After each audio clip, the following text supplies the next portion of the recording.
गरीब की दुर्गा भक्ति। जय अम्बे गौरी मैया, जय श्यामा गौरी, तुमको निश दिन ध्यावत हरि ब्रह्मा शिव जी। ओम जय अम्बे गौरी। अरे भोला, रुक बेटा, ले ये माता रानी का प्रसाद खा के जा। ले हाथ आगे कर। ओहो माँ, पहले ही देर हो रही है, लाओ जल्दी। जल्दी का काम शैतान का होता है बेटा, आराम से जा। आराम से तो बस आप ही रह सकती हो माँ जी, ये आराम से बैठ गए तो घर कैसे चलेगा। जाओ जी, जल्दी जाओ आप। माँ जी के पास तो कोई काम है नहीं, सारा दिन माता रानी के सामने घंटी बजाने के सिवाय। भोला अपने खेत के लिए निकल जाता है।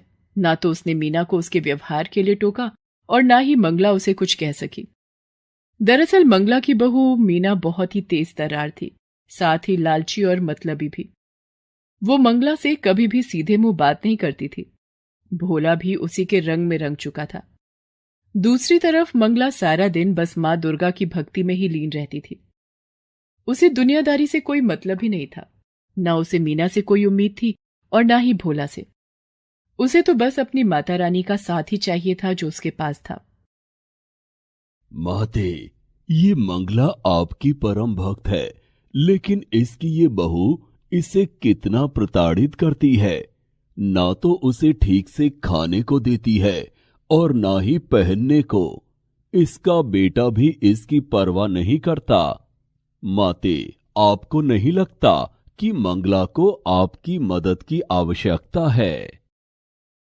शेरा, आवश्यकता तो हर मनुष्य को हर समय होती है, लेकिन उसे पूरा कैसे करना है ये तो मनुष्य के अपने हाथ में ही होता है।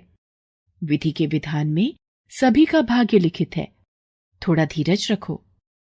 जैसे मंगला के मन में मां दुर्गा बसी हुई थी, ठीक वैसे ही मां दुर्गा भी मंगला से बहुत प्रेम करती थी। लेकिन फिर भी अभी मंगला को बहुत कुछ सहना था। मीना बेटी, कल से नवरात्रे शुरू हो रहे हैं, तो माता रानी की पूजा का सामान चाहिए था और मेरे व्रत भी होंगे तो। माँ जी, देखिए, आपको व्रत रखने हैं तो शौक से रखिए, लेकिन एक बात साफ साफ सुन लीजिए। आपके लिए फल मेवा और ये पूजा का इतना महंगा सामान लाने के लिए पैसे नहीं है हमारे पास। सब कुछ तो आपके सामने ही है। पता नहीं फिर भी आपको कुछ दिखता क्यों नहीं। ले देके एक खेती तो है हमारे पास। बड़ी मुश्किल से इस बार चने की फसल कुछ ठीक ठाक हुई है, वो भी अभी पूरी तरह से तैयार नहीं है। अब आप ही बताइए कि पहले घर के जरूरी खर्च देखें या आपके ये सब नाटक। इतना कहकर मीना वहां से चली गई।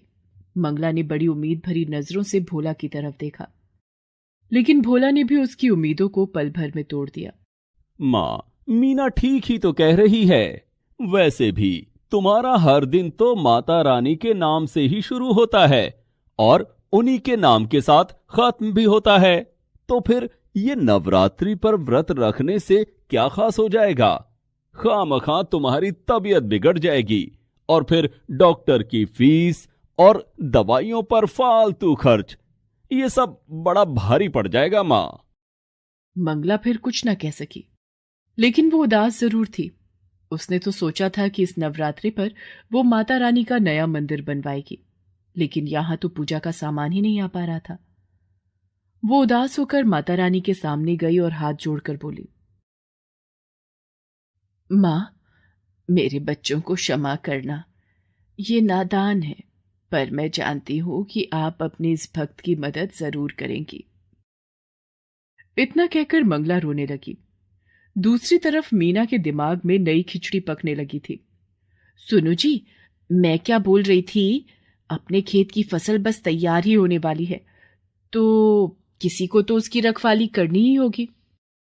हाँ, तो मैं रहता तो हूं सारा दिन खेत में। देखा, भूल गए ना, कल हम दोनों को मेरे मायके चलना है पूरे एक हफ्ते के लिए। मेरे इकलौते भाई की शादी है, तो जब आप यहां नहीं रहेंगे तो खेत का ख्याल कौन रखेगा? आ, हाँ, ये तो मुश्किल हो गई। ऐसा करते हैं, तुम अकेली चली जाओ शादी में मैं रुक जाता हूं यहीं। अरे ना ना, आप नहीं चलोगे तो अच्छा लगेगा क्या? और वैसे भी मैंने शादी के लिए सारी तैयारियां कर ली हैं। आपके लिए और अपने लिए नए कपड़े भी खरीद लिए हैं। ये देखिए, शादी की हर रस्म के लिए अलग अलग कपड़े खरीदे हैं मैंने। तो शादी में तो जाना ही है हम दोनों को। तो फिर खेत खेत को कौन देखेगा? माँ जी है ना, वो रखवाली कर लेंगी खेत की। माँ? लेकिन वो कैसे? वो सारा दिन खेत पर करेंगी क्या? वही जो यहाँ घर पर करती हैं। खेत के कोने में जो एक छप्पर है, वही सारा इंतजाम कर देंगे। उनकी माता रानी की मूर्ति भी ले जाकर रख देंगे वहीं पर। वैसे भी माँ जी के नवरात्रि के व्रत चल रहे हैं, तो उनके खाने पीने की चिंता तो है नहीं। जैसे यहाँ रहने वाली थी, वैसे ही वहां रह लेंगी। साथ में खेत की रखवाली भी हो जाएगी। लेकिन क्या क्या ये ठीक रहेगा? बिल्कुल ठीक रहेगा जी। अब तुम ज्यादा मत सोचो, हमें कल ही निकलना है, तो ऐसा करो, आज शाम को ही माँ जी को जाकर वहां छोड़ाओ। भोला एक बार भी मंगला से उसकी मर्जी पूछता तक नहीं, और उसे उसके सामान के साथ खेत में छोड़ आता है। अच्छा माँ, चलता हूं। तुम आराम से रहना और हम 1 हफ्ते में लौट आएंगे। ठीक है? हाँ बेटा, अ, तू मेरी चिंता मत कर। जा, आराम से जाना और बहू का भी ख्याल रखना। मंगला जानती थी कि अब उसे अपनी आगे की जिंदगी उसी छप्पर के नीचे बितानी थी, क्योंकि वो मीना के लिए सिर्फ एक बोझ थी, जिसे उसने खेत की रखवाली के बहाने उतार दिया था। इस सब के बाद भी मंगला दुखी नहीं थी, क्योंकि उसकी माता रानी तो अब भी उसके साथ ही थी। शेरा, कितने दिन हो गए धरती पर विचरण किए हुए। चलो, आज चलते हैं। माँ दुर्गा की बात मानकर उनका शेर अपना रूप बदलकर एक बालक का रूप धारण कर लेता है, और माँ दुर्गा स्वयं उसकी माता का स्वरूप लेकर धरती पर आती है। वो शेरा के साथ मंगला के गांव में ही आती हैं। चलते चलते वे दोनों भोला के खेत के पास रुकते हैं, जहां मंगला अपने छप्पर के नीचे माँ दुर्गा की भक्ति में लीन थी। माते, ये तो मंगला है। इतनी तेज धूप में ये यहां क्या कर रही है? हाँ शेरा, ये मंगला ही है। इसे इसके बेटे बहू ने यहाँ बेसहारा छोड़ दिया है। ओह, ये तो बिल्कुल अच्छा नहीं किया उन्होंने। माते, अब तो आपको इसकी मदद करनी ही चाहिए। माँ दुर्गा मुस्कुराकर शेरा की तरफ देखती हैं और फिर उसे अपने साथ चलने का इशारा करती हैं। वे दोनों सीधे मंगला के पास पहुंचते हैं। फिर माँ दुर्गा मंगला से कहती हैं, माता जी प्रणाम। मेरा नाम दुर्गा है और ये मेरा बेटा है। इसे बहुत भूख लगी है। हमारा घर यहाँ से काफी दूर है। पहुंचते पहुंचते शाम हो जाएगी। अगर आपकी आज्ञा हो तो क्या हम आपके खेत से कुछ चने ले सकते हैं? बस मेरे बच्चे का पेट भर जाए, इतने ही लेंगे। आपकी बड़ी कृपा होगी। नहीं, तुम नहीं ले सकते। क्या कहा? हम नहीं ले सकते? लेकिन लेकिन मुझे बहुत भूख लगी है। बस थोड़े से दे दीजिए ना। बेटा, कच्चे चने ले भी लोगे तो भला उन्हें खाओगे कैसे? तुम दोनों यहीं रुको, मैं खुद जाकर चने लाती हूँ और फिर अपने चूल्हे पर उन्हें भूनकर तुम्हें देती हूँ। फिर देखना क्या स्वाद आता है। मंगला उन दोनों को वहीं बिठाकर खुद चने लेने के लिए खेत में चली जाती है और अपनी झोली में ढेर सारे चने लेकर वापस लौटती है। आप रहने दीजिए, अब इन्हें भूनिए मत। मेरा बेटा ऐसे ही खा लेगा। कमाल करती हो बेटी, ऐसे कैसे खा लेगा कच्चे चने? मैंने कहा ना, तुम बस कुछ देर रुको। बेटी, मुझ बुढ़िया के पास और तो कुछ है नहीं। बस जो कर सकती हूँ वो तो करने दो, मुझे अच्छा लगेगा।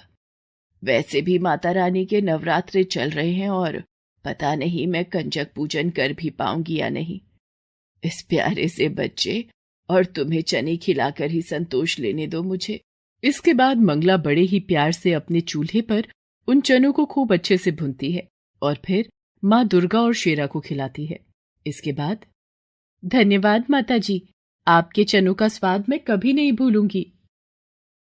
इसके साथ ही माँ दुर्गा शेरा के साथ वहां से जाने लगती है। तभी शेरा उनसे कहता है, माता, मैं जानता हूं कि ये सब मंगला की एक परीक्षा थी, और जहां तक मैं समझता हूं मंगला इस परीक्षा में खरी भी उतरी है। तो क्या उसे कोई इनाम नहीं मिलना चाहिए? माँ दुर्गा एक बार फिर शेरा की तरफ देखकर मुस्कुराती हैं और फिर वो मंगला की तरफ अपना हाथ उठाती हैं। उनके आशीर्वाद से निकले प्रकाश से मंगला पूरी की पूरी सोने की बन जाती है। हालांकि वो एक मूर्ति नहीं थी, लेकिन अब सोने की एक चलती फिरती इंसान थी। और सबसे खास बात तो ये थी कि खुद मंगला को इस बात का एहसास नहीं था। इसके बाद मंगला को जिस किसी ने भी देखा वो अचंभे में पड़ गया।